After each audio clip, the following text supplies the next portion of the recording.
One night in Richmond Council, without farmers like my parents even knowing about it, the council rezoned 12,000 acres of farmland and literally put 1,000 small farms out of business, including ours. I was a university student studying agriculture at UBC, and myself and Len Cozier, who was another farm kid from Richmond, we were really upset that our parents' farms got rezoned. The farmers had a big meeting, a couple hundred farmers come out, they didn't know what to do. And basically they gave up. I decided as a youth to try and do something about it, so we organized a number of young people together and a few farmers and said, what can we do? And we came across an idea that maybe we should set up a provincial land bank. And I took the idea to the NDP and they adopted it at a convention sometime in the mid-60s. And I then ran for an MLA and was able to help guide the program through the legislature. Now, what it was as a land bank is quite different than what we've got today, but the land bank was actually to buy up land that was for sale and resell it or lease it to young people so they could go farming. And during the first 4 years of the agricultural land reserve, the BC government provided 10,000 acres of farmland to young farmers. And that's one thing I'm hoping we'll get back again. Richmond was farmland. And then it got developed, and a whole bunch of land was taken out of farmland already, right? All of Lulu Island was farmland, and then there was a huge residential development. But the city set aside this entire part that we have now as agricultural land, and it zoned Ag 1, which means the primary purpose has to be agriculture. So I think that residents are frustrated because it's a real disrespect for the lack of zoning enforcement, and it makes a mockery of zoning. So that's how was the design of the city. You know, it's not a state property, it's farmland, and it's really a slap in the face. When I started going to council meetings to try to find out more about what was going on with this issue, I was profoundly shocked. I could not believe some of the rationale for some of the decisions they were making in terms of voting. I'll give you one example. One of the councillors, and she has said this on numerous occasions, that it's communistic to put restrictions on farmland. The people that speak at council meetings that claim they are farmers are invariably not farmers. They're real estate agents, they're developers, there are people involved in construction, they're sons of landowners who are going to university, as they should, to pursue other professions. In my mind, there are very few pure farmers making submissions. These are people who live on farmland and have farms as an aside. And the family business is elsewhere. If one was to go through their income tax forms, I would suggest the amount of money they're making from their farm would be minuscule in comparison to the money they're making elsewhere.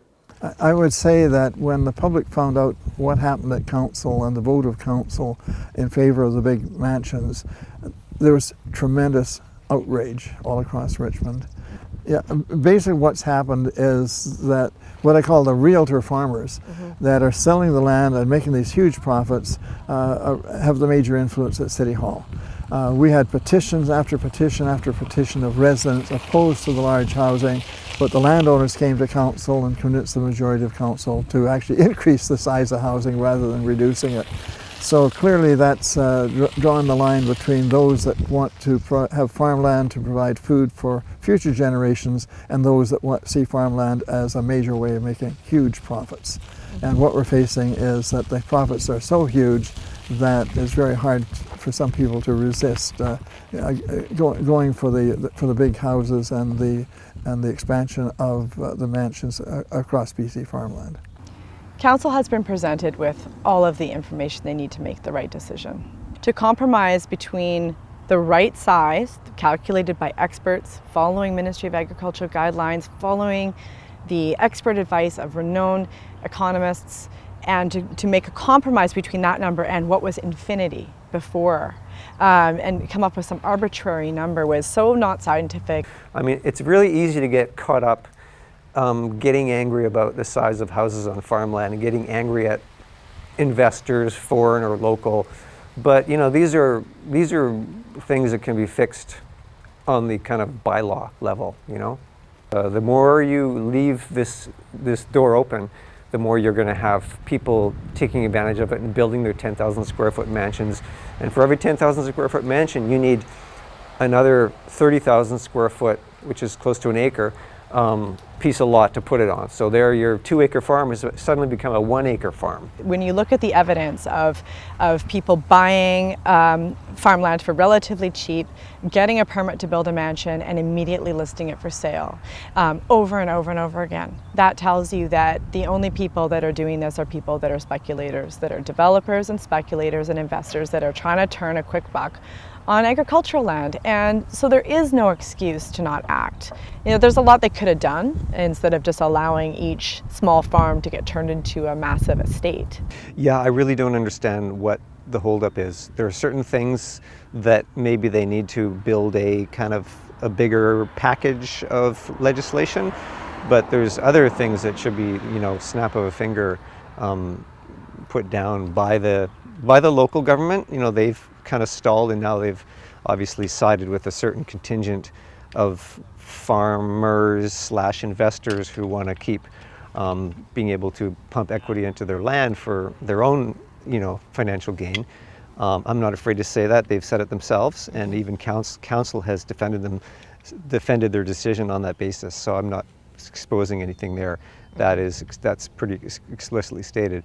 But I think what we need to do is the Richmond community or the Lower Mainland itself have to work together and find these solutions. How do we encourage farmers to farm?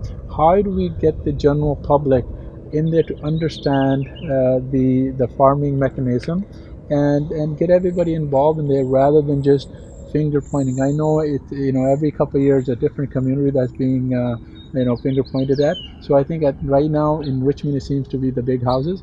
Well, the big houses came because people were able to build. They've seen people built in the past that weren't the Asian buyers. Yeah. The locals built big houses here. They were called estates. But they were also farming. So what we need to tell these people is that they're coming in, let's say, okay, you want to build a home for your family, fine. Anytime you're going to do something outside that scope of family use, we're going to be coming hard on you, and we're not going to let that happen. So then I think that's the only way we're going to be able to control it. And we need the Farm Watch, Richmond Farmland Owners Association, Pioneer Family to work together, come up with a solution, rather than getting few of these politicians to trying to split our community. The approach that has to be taken is a systems approach, because you have all these factors that are coming into play: food prices, farmland uses, distribution, food chains. These are systems things, and you can't just jump on that and say that's our problem right there. You got to kind of look at the whole thing holistically, and everybody at all levels of government has to kind of like sit down at a very large table with farmers and with citizens. And farmers have to sell, but I think ideally any farmer would be really happy if a new farmer was going to be buying the place instead of a speculator that's just going to tear the house down and flip it. So I know that in this community, where we used to be able to walk and pick strawberries, and we used to be able to take our kids to the pumpkin patch, and for that to all be disappearing at such a fast rate just so that people can build a mansion for a one-time windfall, and the whole community loses that sense of agriculture and that local food system, is it's a loss for the whole community. I mean, it's most important to support our farmers, but we can't deny that when you're in such close proximity to the residential neighborhoods, that what happens here affects everybody. One thing that makes Richmond really special is that we have an opportunity to be really connected to local food. And so the local food producers are just as important as the export food market. And that's what I was saying, is that we have those different styles of farming here. And there's incubator farms, and the small scale model, and the export model, and the perennial farming. And so yeah, we had an opportunity here. We still have an opportunity. I still think that there's a lot to save here. You know, I drive around, and yes, there's a lot of mansions and there's a lot of unused farmland, but there's also a lot of wonderful small farms. and a lot of agricultural potential here.